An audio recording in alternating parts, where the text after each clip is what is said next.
Hello, welcome to all. आप सभी लोगों का स्वागत है एस एस गुरु एकेडमी पर। आई होप आप सभी लोग अच्छे होंगे, स्वस्थ होंगे। हमारा क्या चुंबकत्वकारी टॉपिक चल रहा है, उसी टॉपिक को आज आगे बढ़ाते हैं। और आज का हमारा जो नया टॉपिक है वो क्या है? किसी धारावाही चालक पर लगने वाला बल। किसी धारावाही चालक पर लगने वाला बल, वो भी किसके द्वारा, यानी हम किसके द्वारा इसकी गणना करेंगे? वो होगा हमारा गतिमान आवेशित कण के वाले, जो हमारा निकला था F बराबर Q B B sine theta. यानी क्या है? गतिमान आवेशित कण पर लगने वाले बल से धारावाही चालक पर लगने वाले बल की व्याख्या हम कैसे करेंगे, उसका ये अब आज का टॉपिक चलेगा। ठीक है, तो क्या होगा हमारा गतिमान, हमारा पॉइंट होगा गतिमान आवेशित, गतिमान आवेशित कण पर लगने वाले बल से धारावाही चालक पर लगने वाले बल की व्याख्या। क्या होगा हमारा? यानी गतिमान आवेशित कण पर जो हमारा बल, वो गतिमान आवेशित कण पर जो बल कार्य कर रहा है, उसके द्वारा धारावाही चालक पर कितना बल लगेगा उसके बारे में डिस्कस करेंगे। तो क्या है, हमने यहां पर माना एक ऐसे लिखते हैं, एक धारावाही चालक पर विचार करते हैं जिसकी लंबाई L तथा अनुप्रस्थ परिच्छेद का क्षेत्रफल कैपिटल A है। क्या मान लिया हमने? एक धारावाही चालक ले लिया जिसकी लंबाई क्या है हमारी, कैपिटल L है, और अनुप्रस्थ परिच्छेद का क्षेत्रफल कैपिटल A है। तो इसका बनाते हैं, क्या चित्र बना लेते हैं। तो देखो,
देखो इसमें क्या आई धारा बह रही है और ये आई, यहाँ बल लग रहा है F, ये रहा हमारा चुंबकीय क्षेत्र और ये रही हमारी लंबाई इसकी। ठीक, तो ये हो गया। अब क्या किया,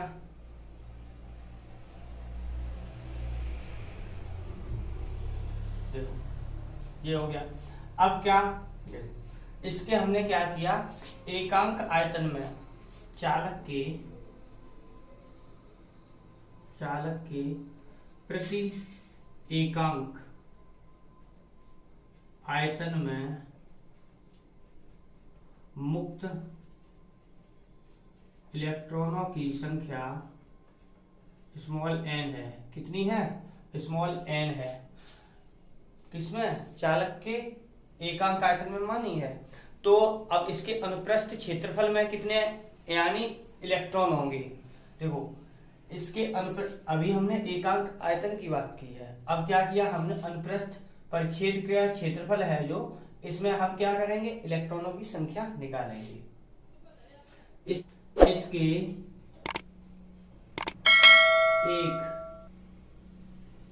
ऐसे लिखते हैं, 1 सेकेंड में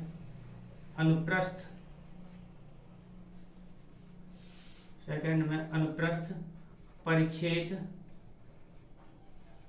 के क्षेत्रफल में इलेक्ट्रॉनों की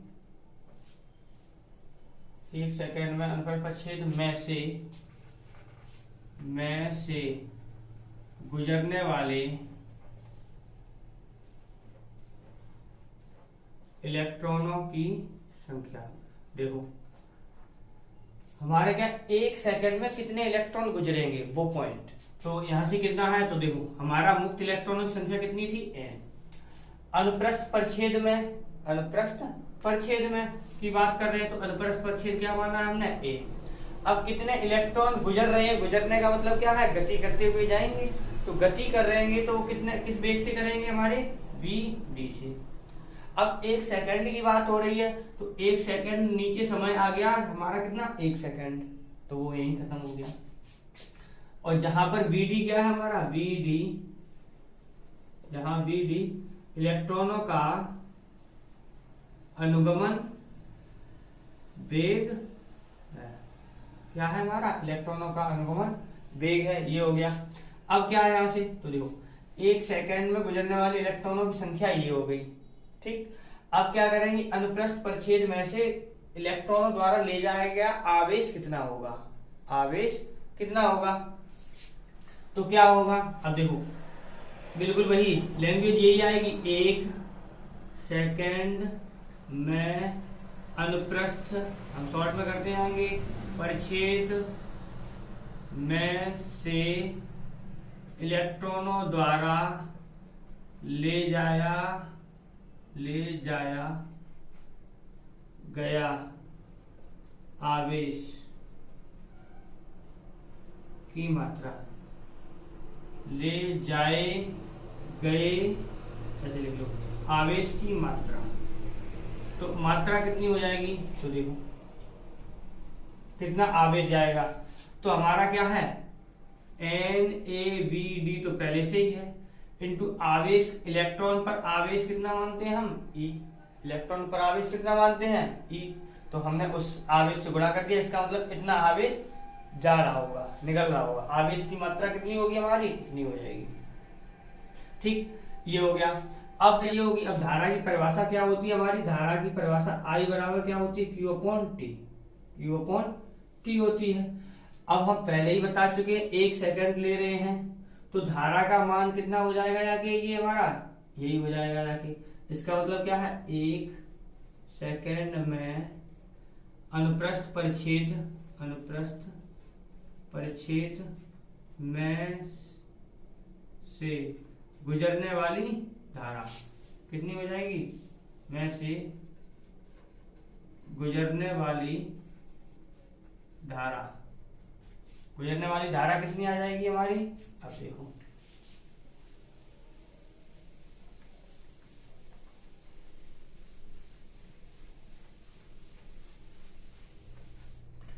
गुजरने वाली धारा क्या निकलेगी? कि I बराबर क्या हो जाएगा? NaVd इंटू E तो था ही, ठीक है। ये हो गया हमारा धारा का मान आ गया। अब क्या किया? जो हमारा चालक रखा है वो हमने माना क्या है? चुंबकीय क्षेत्र से थीटा कोण बनाए, जैसे हमारा रखा था। तो क्या है? यदि चालक चुंबकीय क्षेत्र से थीटा कोण बनाता हुआ रखा हो तो उसके प्रत्येक इलेक्ट्रॉन पर लगने वाला बल। तो क्या है, हम प्रत्येक इलेक्ट्रॉन की बात कर रहे हैं, प्रत्येक इलेक्ट्रॉन पर यानी एक पर। तो क्या हो जाएगा, एफ डैश मान लिया, तो क्या हो जाएगा हमारा ई, सूत्र क्या आया था हमारा, एफ बराबर क्यू बी साइन थीटा आता है। अब क्यू को क्या मान लिया हमने, ई मान लिया, तो ये रहा हमारा ई और ये रहा हमारा वी डी और वी साइन थीटा, ये हो गया। ठीक है, तो ये आ गया हमारा। अब यहां से जब एक इलेक्ट्रॉन पर इतना लग रहा है, ठीक है, किसमें, इसमें एक इलेक्ट्रॉन पर इतना लग रहा है, तो हमारा क्या होगा, इसके पूरे आयतन में कितना लगेगा, इसके पूरे आयतन में कितना लगेगा वो देखते हैं।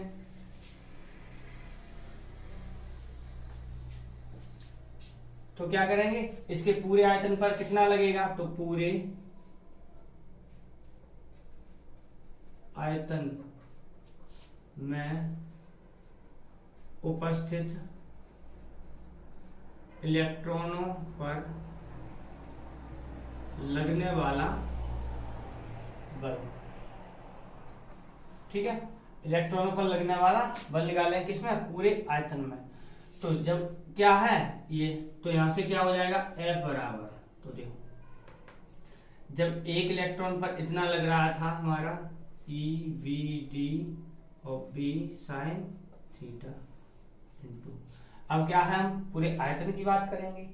तो आयतन की देखो, अनुप्रस्थ परिच्छेद हमने माना था पीछे A और चालक की लंबाई कितनी थी हमारी L। तो अगर हम अनुप्रस्थ परिच्छेद में लंबाई से गुणा करते हैं तो आयतन बन जाएगा हमारा। तो हमने क्या किया, यहां से क्या दिया, A L हमारा, क्या मैंने लिखा है, उपस्थित इलेक्ट्रॉनों पर। तो जब हमारा एक इलेक्ट्रॉन था तो यहाँ पर हम एक मान के चल रहे होंगे। अब इलेक्ट्रॉन हमने कितने माने हैं, n माने हैं, तो क्या हो जाएगा हमारा n हो जाएंगे, क्योंकि किसी में भी हमारे कितने इलेक्ट्रॉन मान सकते हैं, हम n मान सकते हैं। तो ये हो गया हमारा n। अब यहां से क्या किया, तो देखो इसे हमने कैसे लिखा, हम शुरू में ही लिख चुके हैं, देखो n a b d और e, ये बनेगा हमारा क्या I। तो देखो हमारा यहां से n ये रहा, a ये रहा और b d ये रहा और e ये रहा, ये मिलके क्या बन गया हमारा I। तो देखो यहां से I हो गया, बचा क्या, b बचा और यहां से क्या बचा, L बचा और ये बचा हमारा साइन थीटा।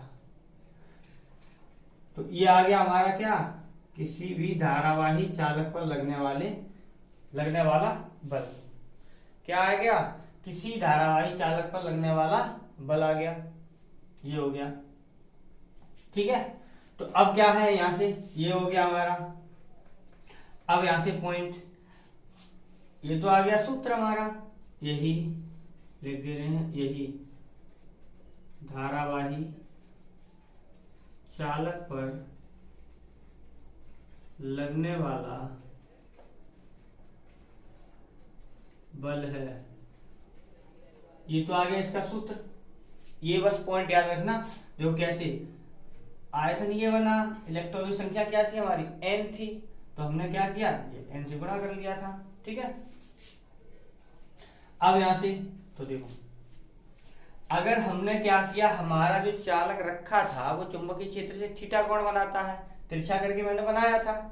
अब क्या है, यहां से अगर सपोज करो ये वाला बेग यानी जो गति करे चालक पर, तो वो चुंबकीय यानी क्या है, जो बेग गति कर रहा था वो चुंबकीय क्षेत्र में ही गति करे, थीटा कोण ना बने।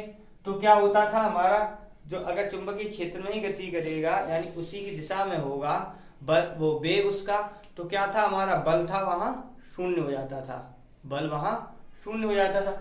अगर सपोज करो हम यहाँ पर बल का मान शून्य कर देंगे तो यहाँ पर भी तो शून्य हो जाएगा आगे।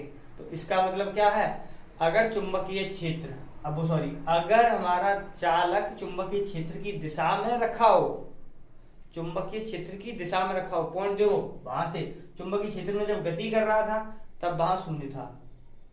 अब यहाँ पर क्या है, अगर चुंबकीय क्षेत्र की दिशा में रखा जाएगा तो भी हमारा क्या होगा, थीटा का मान 0 ही तो होगा वहां भी। तो जब थीटा का मान 0 होगा तो यहाँ पर क्या होगा, हमारा एफ का मान भी 0 हो जाएगा। इसका मतलब क्या है, अगर हम यदि चुंबकीय क्षेत्र की दिशा में चालक को रखें, यदि चुंबकीय क्षेत्र की दिशा में चालक को रखें तो क्या होगा, हमारा थीटा का मान 0 आने के कारण चालक पर कोई भी बल कार्य नहीं करेगा। ठीक है, ये हुआ हमारा।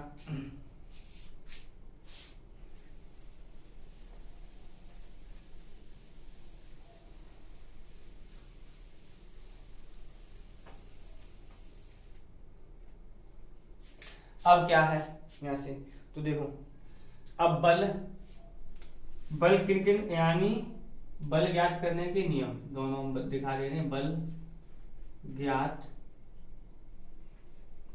बल की दिशा ऐसे लिख लो, बल की दिशा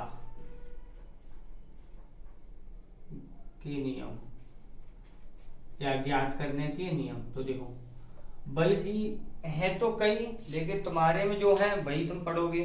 तो क्या है हमारा, तो देखो बल को ज्ञात करने के हमारे क्या है, होते कई नियम है, लेकिन तुम्हारे सिलेबस में जो है वही पढ़ेंगे। तो क्या है, एक तो है हमारा फ्लेमिंग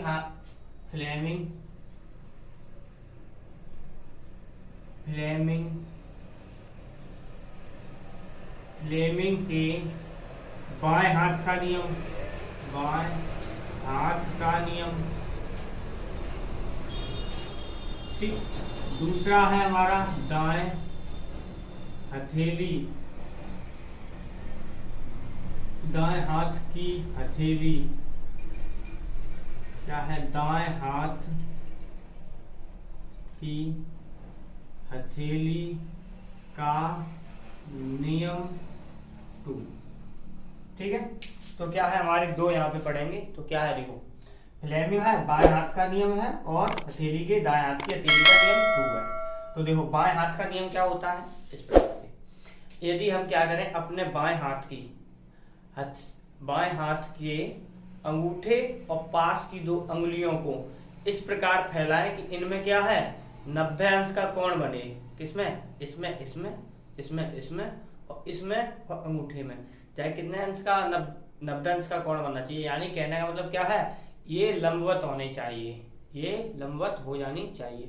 तो क्या है, ये वाली अंगुली, ये वाली चुंबकीय क्षेत्र की दिशा में हो, ये चुंबकीय क्षेत्र की दिशा में हो, और ये वाली हमारी धारा की दिशा में हो, ये धारा की दिशा में हो।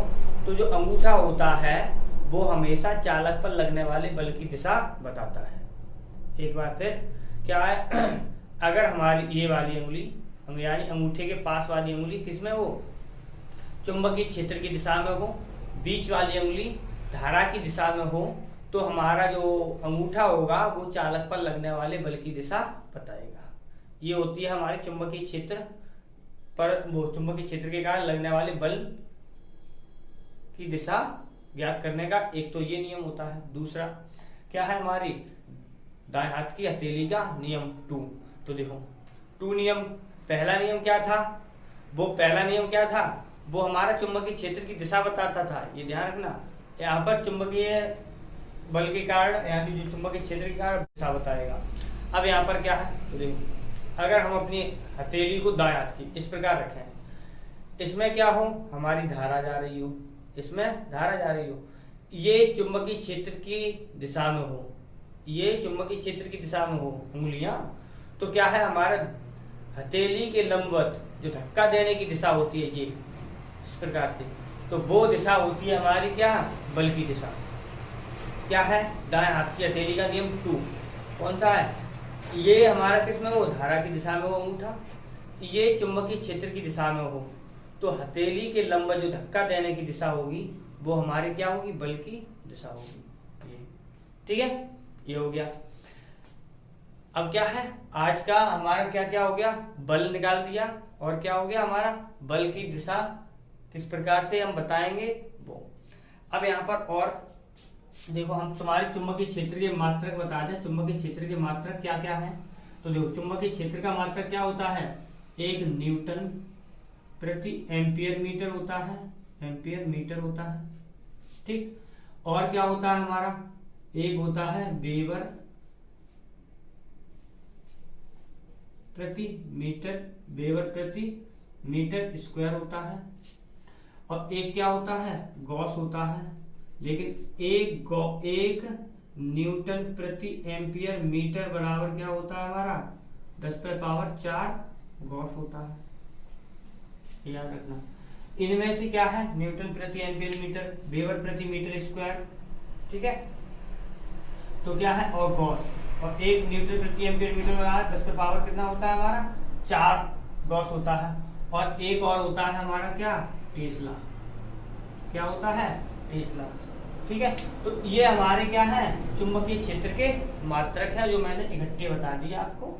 ठीक, क्या है, न्यूटन प्रति एम्पियर मीटर, वेबर प्रति मीटर स्क्वायर, टेस्ला होता है, गॉस होता है। लेकिन एक न्यूटन प्रति एम्पियर मीटर बराबर 10⁻⁴ कितना होता है हमारा 4 गॉस होता है। ठीक है, और भी होता है, मैक्सवेल में संबंध निकलता है, लेकिन वो नहीं आता। अगर आपको वीडियो पसंद आ रही हो तो वीडियो को लाइक करें, चैनल पर नए आए हो तो चैनल को सब्सक्राइब करें और अपने दोस्तों के साथ शेयर करें। बाय।